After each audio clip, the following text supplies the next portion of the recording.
A 4 anni ormai dall'inizio della pandemia da Covid-19, la medicina consolida progetti avviati nei mesi del distanziamento. È dalla cura dei pazienti colpiti dal long Covid che in Veneto si sono sperimentati i primi progetti di telemedicina che a breve si tradurranno anche in teleriabilitazione. Per questo la Regione ha scelto l'azienda ospedale Università di Padova come hub del Centro per la teleriabilitazione e il termalismo, finanziato con iniziali 400.000 euro. È il futuro della medicina, affiancata da altre tecnologie molto importanti, mi riferisco ad esempio alla robotica, no?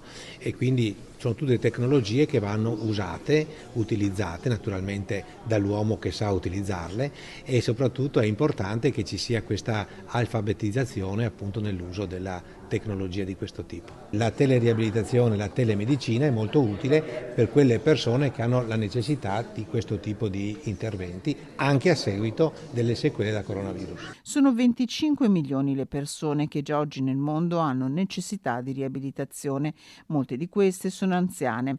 Il primo passo è quindi quello di un'alfabetizzazione che permette ai pazienti di seguire le terapie a distanza, una modalità che si andrà mano a mano affinando anche per la fisioterapia. Noi ormai abbiamo dei sensori che possiamo dare a casa del paziente che ci permettono di misurare e di quantificare l'esercizio che il paziente effettua, e questo lo possiamo vedere nel momento stesso in cui il paziente esegue l'esercizio, e sia anche a posteriori vedere i risultati ottenuti, quindi possiamo misurare quanto il paziente che fa l'esercizio a casa può migliorare o migliora durante una settimana o 10 giorni o 2 cicli. Dell'equipe del professor Masiero fanno parte 51 persone, medici, fisioterapisti, 3 ingegneri e un biologo. Fondamentale resterà la valutazione del paziente da prendere in carico. La prima visita viene fatta in presenza, questo è come un triage. A questo punto il paziente viene dirottato, viene determinato quello che si definisce il progetto riabilitativo, che vuol dire definire qual è il setting terapeutico più idoneo a effettuare il trattamento per quel paziente, che può essere o l'ospedale o il domicilio o la teleriabilitazione o il centro termale. Con il coordinamento dell'azienda ospedaliera,